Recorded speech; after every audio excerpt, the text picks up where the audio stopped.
have disastrous consequences for all involved.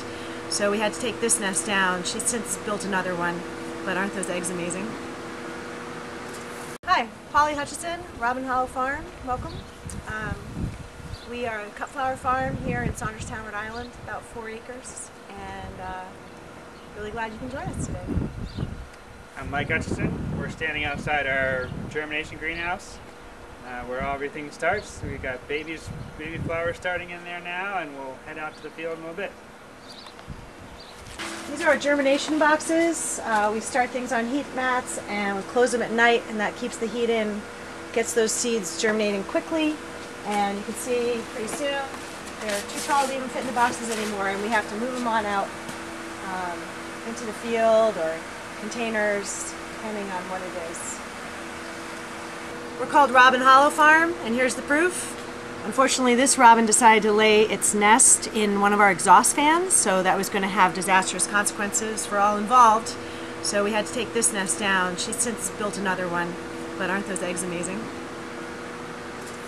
We have 3 greenhouses here at Robin Hollow Farm, so those are 3 heated houses. Then we also have some other structures that are unheated to protect the flowers from the wind and the rain. The house that we're about to go into now we call the lily house. We grow probably 5,000 to 6,000 lilies a year here, and we start the bulbs starting at the end of January, and we're planting all the way until August. So we basically have lilies from the end of May through Christmas. There's a few other things in here too besides the lilies. We just had our plant sale, so we have a few leftover things, and this is a special order for Roger Williams.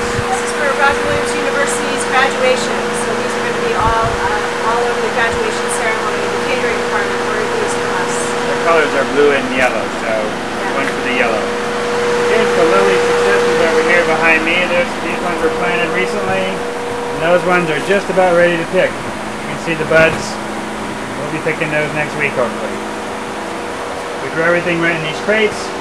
Crop grows up, we cut it down, we dump the crates in the compost, we put the compost out in the field. Here's our dahlia house. We try to push the season with the dahlias, trying to get some in early. We'll be harvesting dahlias in June out of here. You can see the little yellow sticky traps. Those are our pest monitoring cards. We're trying to keep an eye on our fungus gnats, or actually keep our fungus gnats under control with those. We also have calla lilies starting to bloom over there in those crates. And a few extra things left over from our plant sale, and some things are heading out to the field as well. A bunch of zinnias are waiting for the cool nights to be done. We use organic practices in the fields.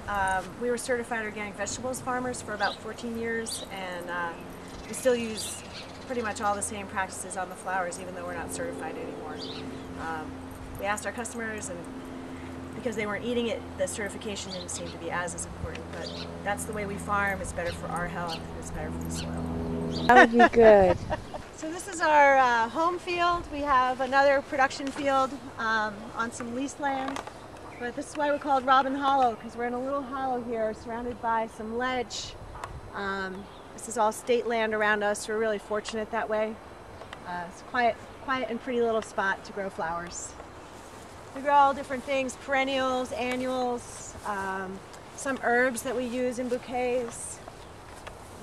We've been here since 2007, but the business started in 2006.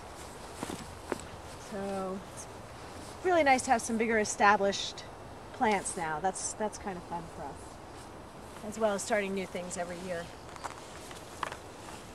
These are unheated tunnels, so they're really just providing probably 60% is just wind protection, and then also some rain protection. And this whole house is all on spring bloomers. These will go dormant as the days get hotter. But these are some of the most beautiful flowers you're going to see in the spring. They're really popular with brides and with the general public as well. Hard not to like them. So these here are pink anemones, and then the ones that are just coming into bud are called ranunculus, which almost look like a small peony. They're just beautiful. Our walk-in cooler, so these are all flowers that have been grown on the farm. From lilacs, the anemones that we saw earlier, calla lilies, and then these are the ranunculus, which as we mentioned are some of the prettiest flowers you can possibly ask to see. Just for the spring. And this cooler, that's nothing. It gets packed in the summer. Packed, packed, packed. Well, a lot of them actually, some of them are Casey Farm. Oh, she got the lingo down.